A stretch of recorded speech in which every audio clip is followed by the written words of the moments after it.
భద్రాచలం పవిత్ర పుణ్యక్షేత్రం భద్రాచలం భవిష్యత్తు ఏంటి? పోలవరం ప్రాజెక్టు కనుక పూర్తి అయితే భద్రాచలం మనుగడ ఏంటి? ఇది ప్రస్తుతం భద్రాచలం వాసుల్లో నెలకొన్న అయోమయం, పరిస్థితి, గందరగోళం.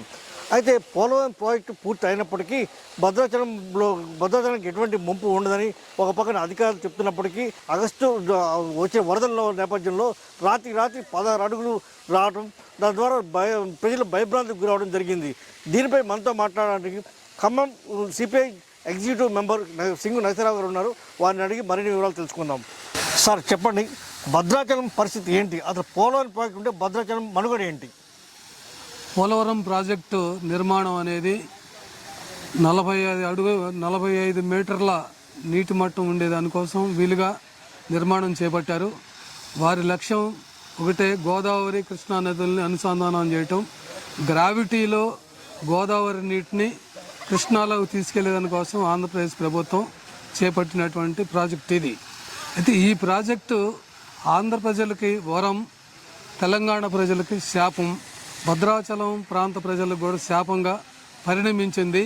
దీన్ని తెలంగాణ రాష్ట్ర ప్రభుత్వం కానీ, ఆంధ్ర రాష్ట్ర ప్రభుత్వం లేదు కేంద్ర ప్రభుత్వాలు ప్రజలని గాలికి వదిలేసి వారి లక్ష్యాలని నెరవేర్చడానికి చూస్తున్నారు. వెంటనే ఇటు కేంద్ర ప్రభుత్వం, అలాగే ఆంధ్రప్రదేశ్ రాష్ట్ర ప్రభుత్వం, తెలంగాణ ప్రభుత్వం ఈ ప్రాంతంలో నిపుణుల చేత వాటర్ సర్వే లెవెల్స్ అన్ని సర్వే చేయించి భద్రాచలం పట్టణంతో పాటు ఏజెన్సీ ప్రాంతాల్లో చాలా వరకు ముంపు తగ్గించే విధంగా నిర్మాణం చేపట్టాలి, ఎత్తు తగ్గించాలని ఈరోజు మేము సిపిఐ పార్టీగా డిమాండ్ చేస్తున్నాం. ఇప్పుడు ఈ పోలవరం ప్రాజెక్టులో 276 గ్రామాలు ముంపుకు గురవుతున్నాయి. ఎక్కువ 1,00,000 మందికి పైగా గిరిజన ప్రజలు నిరాశ్రయులు అవుతూ ఉన్నారు. మరొక 1,00,000 మంది గిరిజనేతరులు కూడా నిరాశ్రయులు అవుతూ ఉన్నారు. 1,00,000 ఎకరాలకు పైగా భూమి పోతూ ఉంది. 1,00,000 ఎకరాలు అభయారణ్యం కూడా మునిగిపోతూ ఉంది. అన్ని విధాలు ఇస్తే ప్రజలు నష్టపోతున్నారు. ఇటు పర్యావరణ రీత్యా కూడా ఈ ప్రాజెక్టు చాలా ప్రమాదకరంగా ఉంది. ఈరోజు భద్రాచలం పట్టణ ప్రజలు కూడా పోలవరం నిర్మాణం పూర్తయితే వీళ్ళు ఉండే పరిస్థితి లేదని తీవ్రమైన భయాందోళనకి గురవుతున్నారు. అది వాస్తవమే అని మేము భావిస్తున్నాం. ప్రభుత్వం ముందు సర్వే చేసి ఈ భయాలన్నింటినీ కూడా నివృత్తి చేయాల్సినటువంటి అవసరం ఉంది. అయితే యాక్చువల్లీ పోలవరం ప్రాజెక్ట్ ఏదైతే మొదలుపెట్టారో, అంటే రాజశేఖర రెడ్డి టైంలోనే ఇది శ్రీరామ పాదసాగర్ పేరు నామకరణం చేశారు. అంటే రాముని పాదాలు తాకే విధంగా. అంటే రాముని పాదాలు తాకడం అంటే భద్రాచలం పరిస్థితి ఏంటి? ముంపు తప్పదా? మనకి దీని పేరే పెట్టారు, శ్రీరామ పాద సాగర్ అనేది. మొట్టమొదట బ్రిటిష్ వాళ్ళు ఉన్న కాలంలో దీన్ని పేరు పెట్టారు. దాన్ని రాజశేఖర రెడ్డి సమయంలో చేశారు. ఇవాళ భద్రాచలం పోలవరం వాళ్ళు అనుకున్న పద్ధతుల్లో 45 మీటర్లు ఎత్తు కనుక నిర్మించినట్లయితే భద్రాచలం పట్టణం కనుమరుగవుద్దని ఈరోజు నిపుణులు చెబుతూ ఉన్నారు. కనుక ఆ ఎత్తును తగ్గించాలి, భద్రాచలం పట్టణాన్ని, చుట్టుపక్కల ప్రజల్ని, ఏజెన్సీ ప్రాంత ప్రజల్ని కాపాడాలి అని చెప్పేసి భారత కమ్యూనిస్ట్ పార్టీగా మేము డిమాండ్ చేస్తున్నాం. ఇది ఒకటి. రెండవది ఏంటంటే, నిర్వాసితులకి నష్టపరిహారం ఇవ్వటం. అంటే నిర్వాసితులని ఈరోజు గాలికి వదిలేసింది ప్రభుత్వం. నిర్వాసితులకి వాళ్ళు ఏ విధంగా అయితే ఇవాళ పోలవరం రాకముందు కోనవరం, విఆర్పురం, వెలేరుపాడు, కుక్కునూరు, ఇటు భద్రాచలం, బూరగంపాడు మొత్తం 7 మండలాల, చింతూరు ప్రాంతంలో కొంత 7 మండలాల ప్రజలు నిర్వాసితులు అవుతున్నారు. వాళ్ళు పుట్టి పెరిగిన నేల, వారి పుట్టి పెరిగిన గ్రామం నుంచి వాళ్ళు గెంటి వేయబడుతున్నారు. నీళ్లు గ్రామాల్లోకి వస్తున్నప్పుడు వాళ్ళు అక్కడ ఉండే పరిస్థితి ఉండవు.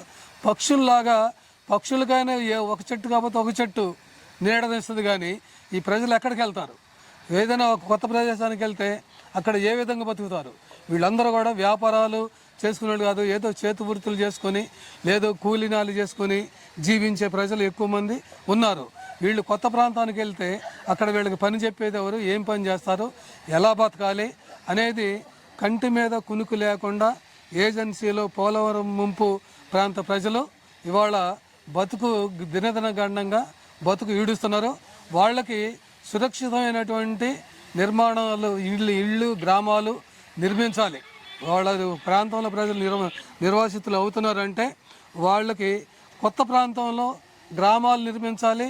ఆ గ్రామాల్లో మౌలిక సదుపాయాలు, విద్యుత్తు, నీరు, తర్వాత హాస్పిటల్స్, ఎడ్యుకేషను, ఎన్ని సౌకర్యాలతోని అన్ని హంగులతోని గ్రామాలు నిర్మించి అప్పుడు వీళ్ళని ఖాళీ చేయించి వాళ్ళకి అక్కడ ఉపాధి చూపించాలి. కానీ ప్రభుత్వం ఏం చేస్తుందంటే వీళ్ళకి పక్కా ఇళ్ళు నిర్మాణం జరగలేదు, మీకు భూములు కేటాయిస్తూ ఉంటారు, వీళ్ళకి నష్టపరిహారం ఏదో 5 లక్షలు 3 లక్షలు ఇస్తామంటున్నారు, దాంతో వాళ్ళు ఇల్లు కట్టుకోలేరు. ఆ విధంగా ఆ ప్రాంత ప్రజలు బిక్కు అంటున్నారు కనుక ఇటు కేంద్ర ప్రభుత్వం, ఆంధ్రప్రదేశ్ రాష్ట్ర ప్రభుత్వం వెంటనే వారికి పునరావాసానికి డబ్బులు కాదు కావాల్సింది, భూమికి బదులు భూమి కేటాయించండి. అదే సమయంలో ఇంటికి గ్రామాలకు బదులు గ్రామాలు నిర్మించండి, ఆ గ్రామాలు సకల సౌకర్యాలతో నిర్మించండి. అప్పుడు గ్రామాల నుంచి ప్రజల్ని మీరు షిఫ్ట్ చేస్తే వాళ్ళు గౌరవప్రదంగా జీవించే అవకాశం ఉంటుంది. ఈ రోజున ఏ విధంగా గౌరవప్రదంగా జీవిస్తున్నారో వాళ్ళ గౌరవప్రదమైన జీవితాన్ని హరించే హక్కు, దెబ్బతీసే హక్కు ఏ ప్రభుత్వానికి లేదు. అది రాజ్యాంగ విరుద్ధం. కనుక వారికి సరైన పునరావాసం చూపించిన తర్వాతనే ఖాళీ చేయించాలని చెప్పేసి మేము ఈ ప్రభుత్వాన్ని డిమాండ్ చేస్తున్నాం. చివరిగా ఈ బీజేపీ ద్వంద్వ వైఖరిని ఎలా అర్థం చేసుకోవాలి? ఒకవైపు అయోధ్య రామాలయాన్ని మొత్తం సుందరంగా అభివృద్ధి చేస్తామంటూ ఇటు భద్రాచలాన్ని తీవ్రంగా నిర్లక్ష్యానికి గురి చేస్తున్నారు. రాత్రి ఆర్డినెన్స్ ద్వారా 7 మండలాలని ఆంధ్రలో విలీనం చేశారు. మళ్ళీ అవి ఏమైనా వెనక్కి తీసుకొచ్చే అవకాశం ఉందా ఆర్డినెన్స్ ద్వారా? సో భద్రాచలానికి ఎటువంటి తీసుకొస్తే భద్రాచలం సురక్షితంగా ఉందని మీరు భావిస్తున్నారు? భద్రాచలం పట్టణం పట్ల, భద్రాచలం ప్రాంత అభివృద్ధి పట్ల బీజేపీకి సవతి తల్లి ప్రేమ ఉన్నది, వాళ్ళకి నిజంగా లేదు. ఇది భద్రాచలం అనేది ఇది పురాతనమైనటువంటి పట్టణం. ఇక్కడ దేవాలయం ఉంది, రామదాసు, ఒక చరిత్ర ఉంది ఇక్కడ ఈ ప్రాంతానికి. దీన్ని దక్షిణ అయోధ్యగా దేశ ప్రజలు భావిస్తున్నారు. ఇలాంటి దాన్ని పూర్తిగా అభివృద్ధి చేయడానికి కేంద్ర ప్రభుత్వం ఏమాత్రం శ్రద్ధ లేదు, నిర్లక్ష్యం వహిస్తూ ఉంది. నిర్లక్ష్యం వహించడమే కాదు, అక్కడ చంద్రబాబు నాయుడుతోనే చేతులు కలిపి వాళ్ళని రక్షించడం కోసం ప్రాజెక్టును అడ్డుకునే అవకాశం ఇవ్వకూడదనే పేరుతోని భద్రాచలం చుట్టుపక్కల ఉన్న గ్రామాలన్నింటిని కూడా తీసుకెళ్ళి ఆంధ్రాలో కలపటం అనేది అన్యాయం. ఈ 7 గ్రామ పంచాయతీలని వెంటనే అటు నుంచి తీసి తెలంగాణలో విలీనం చేయాలి, భద్రాచలం పట్టణానికి ఇవ్వాలి. భద్రాచలం పొలిమేరలు ఆంధ్రాలో ఉన్నాయి.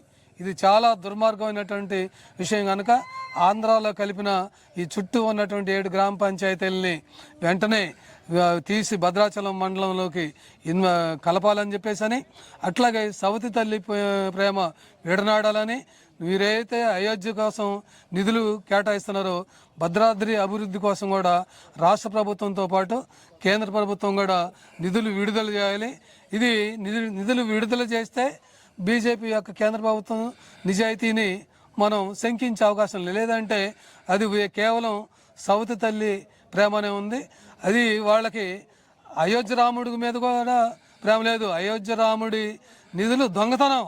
బీజేపీ నాయకులుగా చెప్పుకునేవాళ్ళు, ఆర్ఎస్ఎస్ నాయకులుగా చెప్పుకునేవాళ్ళు, ఆలయ కమిటీలో ఉన్నటువంటి వాళ్ళు వేల కోట్ల రూపాయలు అయోధ్య రాముడి నిధులు కైంకర్యం చేసి దొంగతనం చేసిన వాళ్ళు భద్రాద్రి దేవుడికి నిధులు కేటాయిస్తారనుకోవటం భ్రమే. కనుక బీజేపీది కేవలం వాగాడంబరం తప్పితే, సవతి తల్లి ప్రేమ తప్పితే నిజమైన ప్రేమ ఈ భద్రాచలం మీద లేదు. ఒకవేళ ఉంది అంటే 1000 కోట్ల నిధులు తీసుకురండి, బీజేపీ వాళ్ళు ఎవరైనా వెళ్ళి 1000 కోట్ల రూపాయలు భద్రాచలం అభివృద్ధికి తీసుకొస్తున్నాం, భద్రాచలం చుట్టూ ఉన్న గ్రామాలని మేము తీసేసి ఆంధ్రాలో కలపటం తప్పైంది అని చెప్పేసి ఈ భద్రాచలం ప్రాంత ప్రజలకి క్షమాపణ చెప్పి వాటన్నిటిని తిరిగి దీంట్లో తీసుకురామన్నది. అప్పుడు వాళ్ళ యొక్క ప్రేమ ఏంటనేది, ప్రజల మీద అభిమానం ఏంటనేది రుజువు అయింది. ఆ రకంగా మీ నిజాయితీని రుజువు చేసుకోవాలని ప్రజల తరపున, భారత కమ్యూనిస్ట్ పార్టీ తరపున మేము డిమాండ్ చేస్తున్నాం. అయితే బీఆర్ఎస్ విషయానికి వస్తే తొలి ముఖ్యమంత్రి కేసీఆర్ తెలంగాణ వస్తే తెలంగాణలో ఇంచు భూమి కూడా వదులుకోవాలన్న పరిస్థితి నుంచి భద్రాచలంలో 7 గ్రామ పంచాయతీలు 5 గ్రామ పంచాయతీలని ఆంధ్రలో విలీనం చేస్తూ సూచన చేశారు. ఆయన వైఖరి పట్ల మీ అభిప్రాయం ఏంటి? కేసీఆర్కి ఆనాడు కావాల్సింది తెలంగాణ అధికారం తప్పితే భద్రాచలం ప్రాంత ప్రజలు ఏమైపోతే నాకేంటి అని చెప్పేసి 7 గ్రామాలే కాదు 7 మండలాలని వదులుకోవటానికి మానసికంగా లోపాయికారిగా కేంద్ర ప్రభుత్వంతో వాళ్ళతో ఒప్పందం కుదరటం వల్లనే ఈరోజు ఆనాడు నోరు మెదపకుండా వీళ్ళందరినీ వదులుకోండు అంటే తెలంగాణలో భాగమైనటువంటి 7 మండలాల ప్రజల్ని తన అధికార దాహంతో తన అధికారం కోసం ఆంధ్రాలో కలపడానికి అతను అంగీకరించి నోరు మూసుకొని కూర్చోవటం వల్లనే ఆ రోజు 7 మండలాలు పోయినాయి. 7 గ్రామాలు కాదు, 7 మండలాలు పోయినాయి. అదే 7 మండలాలు కనుక ఈ రోజున తెలంగాణలో ఉండి ఉంటే పోలవరం ముంపు మీద 7 మండలాల తరఫున తెలంగాణ రాష్ట్ర ప్రభుత్వం అటు కోర్టులో కానీ అటు ప్రభుత్వంతో నైతికంగా దెబ్బలాడే అవకాశం ఉండేది. అంటే తెలంగాణకు సంబంధించిన 7 మండలాల ప్రజల యొక్క పోరాడే శక్తిని వీళ్ళ జీవితాలని తాకట్టు పెట్టింది కేసీఆర్ అనేది మేము బలంగా నమ్ముతున్నాం. కేసీఆర్ అవకాశవాదం వల్లనే ఈ 7 మండలాలు తెలంగాణ నుంచి ఆంధ్రాలో కలిసినాయి. ఆంధ్రాలో కలవకుండా ఉంటే తెలంగాణ తరపున ఇవాళ దెబ్బలాడగలిగేవాళ్ళం. తెలంగాణ గ్రామాలు ముంపుకి పోలవరం వల్ల గురవుతున్నాయి అంటే తెలంగాణ ప్రభుత్వం దెబ్బలాడేది. అంటే ఒక నిరాయుధుల్ని తెలంగాణకు సంబంధించిన 7 మండలాల ప్రజల్ని పోలవరం ముంపు గురయ్యే వాళ్ళని నిరాయుధుల్ని చేసిన దాంట్లో మొదటి ముద్దాయి కేసీఆర్, రెండో ముద్దాయి బీజేపీ. కనుక వాళ్ళ పట్ల ఈ ప్రాంత ప్రజలు అప్రమత్తంగా ఉండాలని చెప్పేసి మేము కోరుతున్నాం. ఇది పోలవరం ప్రాజెక్టు వల్ల భద్రాచలానికి ముంపు తప్పదని ఆనాటి బీఆర్ఎస్ బీజేపీ ప్రభుత్వం వల్ల ఈ ప్రభుత్వం నిర్లక్ష్య వైఖరి వల్లనే భద్రాచలానికి ఈ ప్రమాదం ఉన్నదని చెప్పేసి సిపిఐ ఖమ్మం జిల్లా ఎగ్జిక్యూటివ్ మెంబర్ సింగు నరసింహరావు గారు ఆరోపిస్తున్నారు. Anil Kumar, BCM Time News, Bhadrachalam.